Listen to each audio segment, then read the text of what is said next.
What happened to Riley Gaines that we found out about Friday is just abhorrent. I think we're seeing the birth of a new civil rights leader if she has the stamina to take it. I mean, she is under attack. Megyn Kelly joins us now to talk about Riley Gaines and what happened at the university after she spoke. She was attacked. She says assaulted. I haven't seen the video of that, but I believe her. And she was kidnapped and held in a room. She wasn't allowed to leave. Welcome, Megyn Kelly. How are you? Hi, Glenn. I'm good. I haven't felt so outraged about a story as I did just over the whole Friday news cycle. Yep. The thing that happened down in Tennessee, the thing that happened to Riley Gaines, the Bud Light and Oil of Olay with Dylan Mulvaney.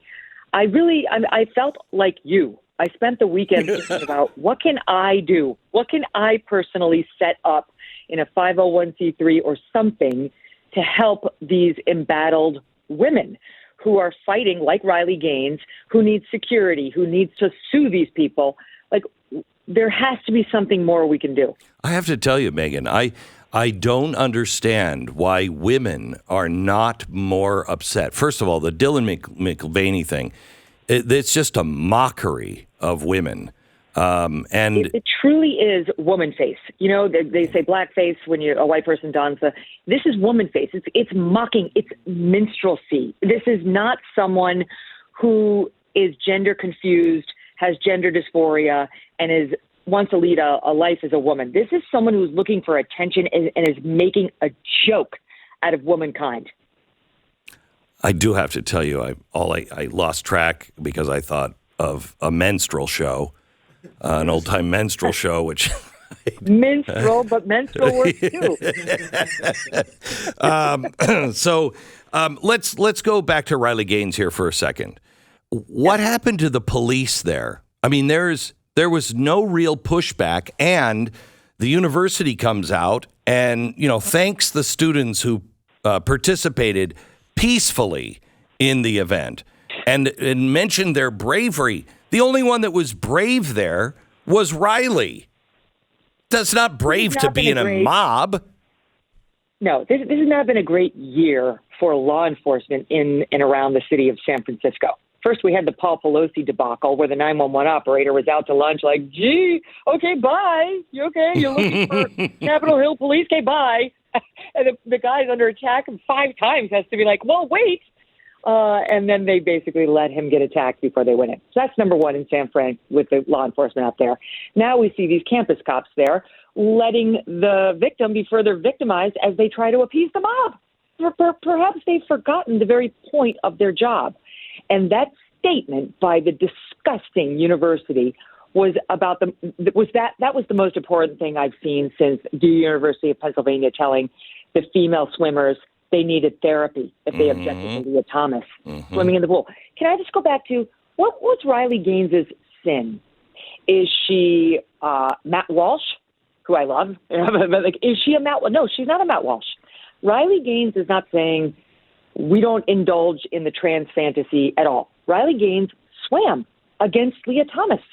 She's the one who came in tied with Leah Thomas in the NCAA tournament, the finals, and was given no trophy because they wanted a picture of Leah holding the trophy, a man, not Riley Gaines, an actual woman.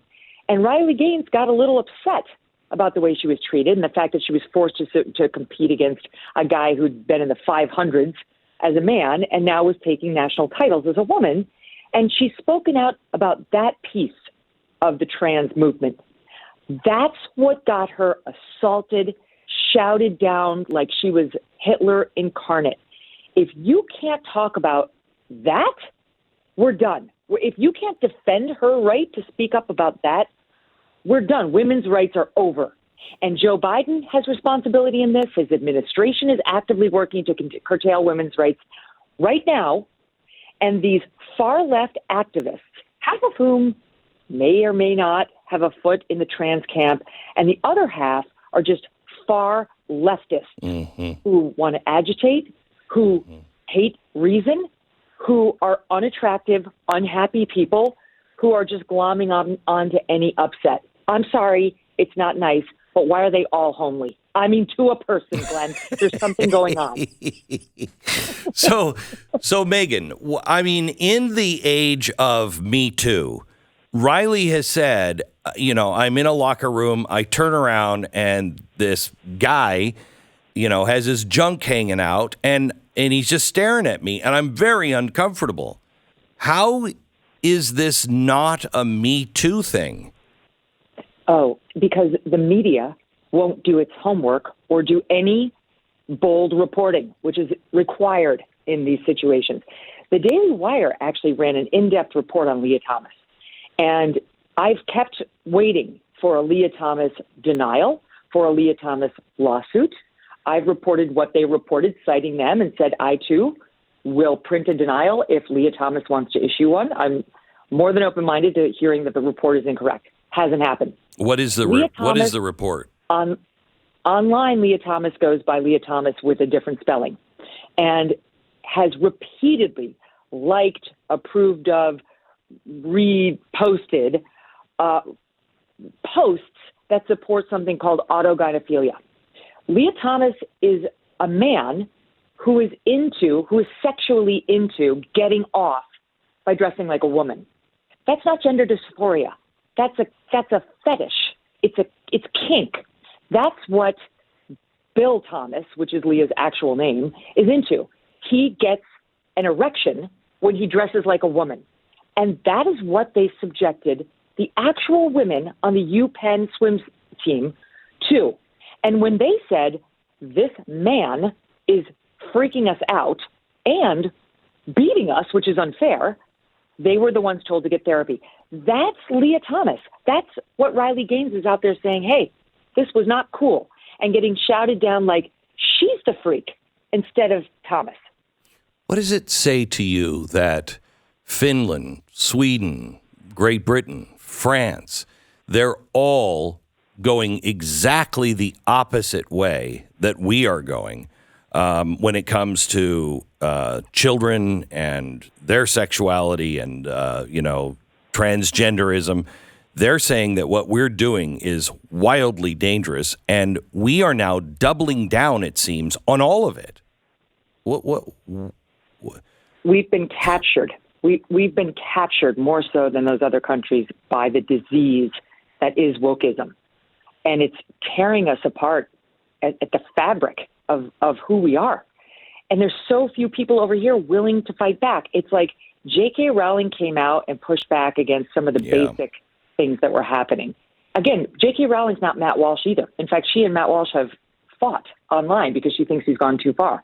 But they treat her like she's a Matt Walsh. Again, I like Matt, and I loved What is a Woman.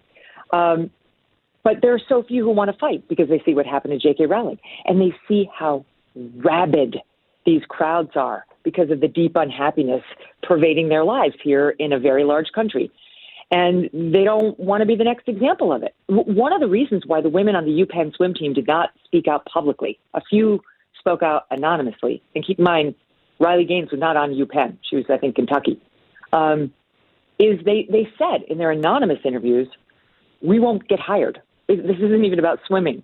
We're not going to get hired in jobs in the real world if we put our names on these objections. That's how far left our corporations have gone in America, our colleges have gone, to the point where women will sacrifice their own rights, the rights of their daughters, in the name of political correctness or wokeness or not upsetting anybody. And what the Biden administration is doing right now to add to it is absolutely disgraceful. So why isn't this viewed as a civil rights movement? Where are the pastors and priests that are really the ones that usually fill a hole like this? I mean, Riley, she's just a normal person. She's a kid, and she's doing this all because she just believes it. Her security alone would be something that would stop most people from joining her. And I think all these demonstrations to invoke fear, not to stop her, but anyone else who wants to step out of line, Where is the beginning of a movement? And I guess that's maybe where you started. You were thinking this weekend. Yeah. I really did think on Friday, this could be an inflection point, what happened to her in this whole battle. I mean, this could be the thing that finally leads the women and men to stand up and say, we're done. And I think about my own role in this whole thing, Glenn, a lot. I think about how when this all got started, I have a transgender person in my family by marriage, not my own marriage. And I mean, this person went full bore, the surgery, all of it. And it was deeply traumatic on those around that person in the immediate family. But I had sympathy for them because they went through it at a time when there was no support for this. They had to go to Canada to get all the surgeries. And I remember saying, don't bully, be loving, be kind. You don't understand. This is still the one group that people feel comfortable teasing and bullying, and it's wrong. And I don't think I was wrong to say that. But when I went to NBC, I did segments on how children were struggling with this, and perhaps there was a lane to help that. I regret that. I did not see where that was going to take us. Tolerance, and I think an innate ability amongst most Americans to live and let live, be kind, be supportive, try not to judge, understand some people have mental frailties, has been abused and is now morphed into the abuse of children by a system at every turn, and the